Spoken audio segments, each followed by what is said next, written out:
Everyone, आप सभी का स्वागत है आप सभी के अपने चैनल टैट वॉरियर्स में। फ्रेंड्स, आई एम शिल्पी सिंघल। हर बार की तरह इस बार भी हम अपनी वीडियो में एक न्यू टॉपिक लेकर आए हैं, जो टॉपिक है शिक्षण अधिगम सामग्री का अर्थ। फ्रेंड्स, हम आप सभी को आज की वीडियो के द्वारा ये बताने वाले हैं कि शिक्षण अधिगम सामग्री यानी टीचिंग लर्निंग एड्स होते क्या हैं और इनके द्वारा एक टीचर बच्चों को किसी भी टॉपिक को आसानी से कैसे समझा सकता है और कितने यूज़फुल एक स्टूडेंट के लिए ये हो सकते हैं। फ्रेंड्स, ज़्यादा समय ना लेते हुए हम अपने आज के इस टॉपिक को शुरू करते हैं। सबसे पहले, शिक्षण को सफल और आकर्षण बनाने के लिए शिक्षण अधिगम सामग्री का प्रयोग किया जाता है। एक बार का देखना हजारों बार के सुनने से बेहतर है। विषय को स्पष्ट करने तथा उसे आकर्षक और रुचिकर बनाने के लिए तथा विषय को सरल सुबोध बनाने के लिए जिन वस्तुओं का प्रयोग किया जाता है, उन सभी को शिक्षण अधिगम सामग्री कहते हैं। फ्रेंड्स, सबसे पहले आप ये जानें कि जब भी एक अध्यापक कक्षा में एंटर करता है तो उसके लिए ये एक बहुत बड़ा चुनौतीपूर्ण कार्य होता है कि वो किताब में लिखी हुई बात को जो बच्चों के लिए ज़रूरी है वो बहुत आसानी से उन तक पहुंचा दे। क्योंकि ऐसा ज़रूरी नहीं है फ्रेंड्स कि क्लास में बैठा हुआ हर बच्चा वो अध्यापक की बातों पर ध्यान दे रहा हो सकता है बच्चा फिजिकली रूप से तो वहाँ पर है लेकिन वो मेंटली रूप से कहीं और जाकर खेल रहा हो।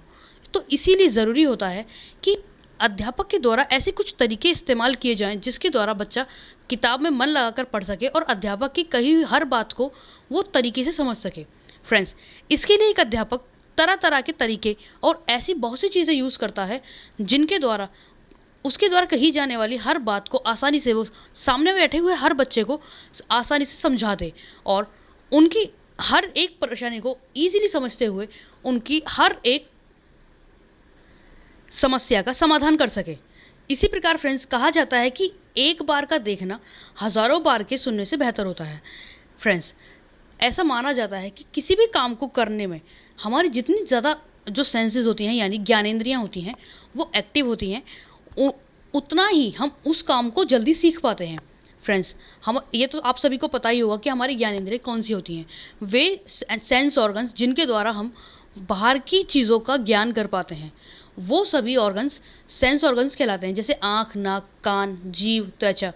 तो फ्रेंड्स, इसीलिए ये कहा जाता है कि जो चीज़ें हम करते हैं, कोई भी काम अगर हम कर रहे हैं और उस काम को करते वक्त हमारे जितनी ज़्यादा सेंसेस एक्टिव हैं उतनी ही ज़्यादा चांसेस होते हैं उस काम को सीखने के। इसीलिए बच्चों को ज़रूरी है कि जब भी उन्हें एक अध्यापक कक्षा में पढ़ाए तो वो टीचिंग लर्निंग एड्स का यानी कुछ ऐसे इंस्ट्रूमेंट्स का ज़रूर इस्तेमाल करे जिनसे बच्चा आसानी से उस चीज़ को देख सके। मान लीजिए कक्षा में एक अध्यापक बच्चों को पढ़ाने जा रहा है फ्रूट्स नेम, तो अगर वो उन बच्चों को दिखाने के लिए फ्रूट चार्ट लेकर आए तो बहुत आसानी से बच्चे जान सकते हैं कि कौन से फल का अर्थ क्या है, यानी कौन सा फल कैसा दिखता है।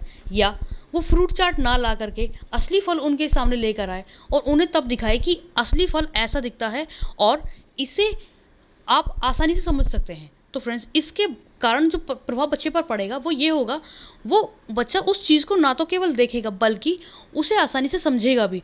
और कभी भविष्य में जब वो चीज़ उसके सामने आएगी, वो फल उसके सामने आएगा, तो वो आसानी से उसे पहचान कर उसके नाम से पुकारेगा। इसीलिए आवश्यक है कि बच्चे को जब भी पढ़ाया जाए तो ज़्यादा से ज़्यादा टीचिंग लर्निंग एड्स इस्तेमाल की जाएं। इसके बाद शिक्षण अधिगम सामग्री की आवश्यकता और महत्व। फ्रेंड्स, आखिर इनकी आवश्यकता क्यों है और क्या इनका महत्व है कि एक अध्यापक जब इन्हें क्लास में यूज़ करता है तो बच्चे पर इसका क्या प्रभाव पड़ेगा।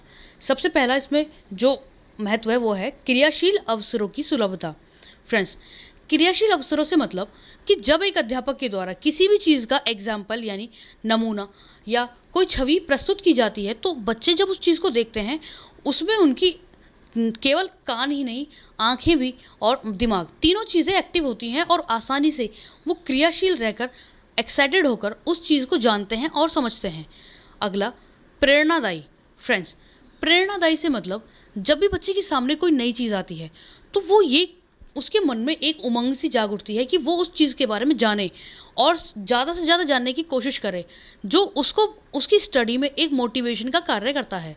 अगला, अर्थयुक्त अनुभव की प्राप्ति।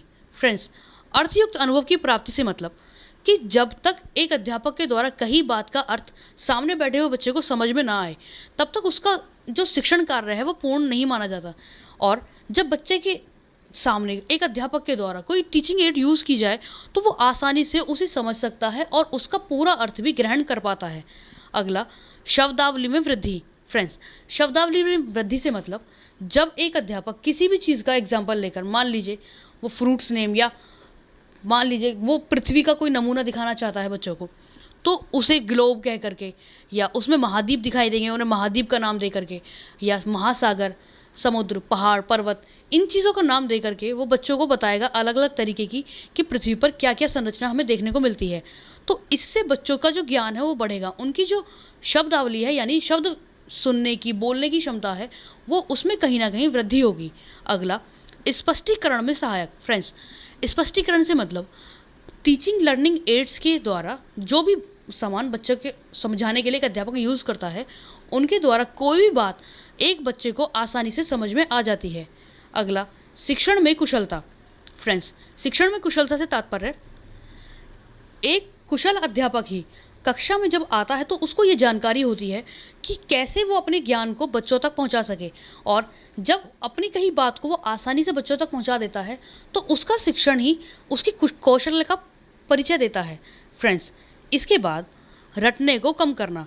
फ्रेंड्स, रटने को कम करने से तात्पर्य है कि जब एक बच्चा अपनी आंखों के सामने उस चीज़ को देखेगा, समझेगा, जानेगा, तो कहीं ना कहीं उसके मन में उस चीज़ की एक छवि जरूर बनेगी, जिसके कारण वो उस चीज़ को रटेगा नहीं बल्कि उसका अर्थ समझकर उसे याद करने की, उसे समझने की प्रयत्न करेगा। इसके बाद प्रत्यक्ष का महत्व। फ्रेंड्स, प्रत्यक्ष तात्पर्य है कि जो चीज़ हम अपने वास्तविक जीवन में आमने सामने देखते हैं उसका प्रभाव हमारे जीवन पर बहुत अधिक पड़ता है। अगला, रोचकता और मनोरंजन का महत्व। फ्रेंड्स, रोचकता और मनोरंजन यानी जब बच्चे को कोई भी नई चीज़ दिखाई जाती है तो उसके मन में एक नई रुचि जागृत होती है, और जिसके कारण वो पढ़ाई में एक मनोरंजन के तौर पे वो उस पढ़ाई को अच्छे से समझने की कोशिश करता है और नई नई चीज़ें जानकर उसे वो खेल खेल में ही अपनी सारी पढ़ाई को पूरी कर लेता है। अगला, शिक्षक के लिए सरलता। फ्रेंड्स, शिक्षक के लिए सरलता से तात्पर्य वो जब बच्चों को कोई बात समझाना चाहता है तो टीचिंग लर्निंग एड्स की सहायता से कोई भी बात वो बहुत आसानी से बच्चों को समझा देता है, इससे उसे कोई कठिनाई नहीं होती। अगला, वैज्ञानिक दृष्टिकोण का विकास। फ्रेंड्स, इसका तात्पर्य जब शिक्षण अधिगम सामग्री के द्वारा जब एक अध्यापक बच्चों को समझा रहा है तो उनका जो भी बात उन्हें बताई जा रही है उसका मस्तिष्क में एक गहरा प्रभाव पड़ता है, यानी उसका जो अर्थ है वो बच्चे पूरी तरह से ग्रहण कर पाते हैं। ग्रहण करने के साथ साथ उनमें रटने की जो प्रवृत्ति है वो कम होती है, कम होने के साथ साथ उनमें एक वैज्ञानिक दृष्टिकोण का भी विकास होता है। अगला, ध्यान और एकाग्रता का महत्व। फ्रेंड्स, जब बच्चे को अच्छे से कोई भी बात समझाई जाती है, उसके मस्तिष्क में उस चीज़ की छवि बनती है, तो उसमें ध्यान और एकाग्रता दोनों की ही मात्रा बढ़ जाती है, वो क्षमता बढ़ जाती है। इसके बाद फ्रेंड्स, शिक्षण अधिगम सामग्री के प्रकार। फ्रेंड्स, शिक्षण अधिगम सामग्री 3 प्रकार की मानी गई है। एक दृश्य साधन, एक श्रव्य साधन और एक दृश्य श्रव्य साधन। यानी दृश्य साधन फ्रेंड्स जो केवल देखकर बच्चों को समझाए जा सके, जैसे चार्ट, कोई पेपर या किसी भी प्रकार का कोई ग्लोब, कोई पिक्चर, इस तरह की चीज़ें दृश्य साधनों में आती हैं। अगला, श्रव्य साधन, जैसे कोई सीडी प्लेयर, किसी प्रकार की कोई ऑडियो, इस तरह की सारी चीज़ें जो केवल सुनकर ही बच्चों का ध्यान आकर्षित कर सकें, उन्हें समझा सकें, वो सभी श्रव्य साधन के अंतर्गत आती हैं। और दृश्य श्रव्य साधन जैसे टेलीविज़न, दूरदर्शन, इस तरह की चीज़ें जो देखकर और सुनकर दोनों प्रकार से बच्चों की नॉलेज में वृद्धि करें, वो सभी दृश्य श्रव्य साधन के अंतर्गत आते हैं।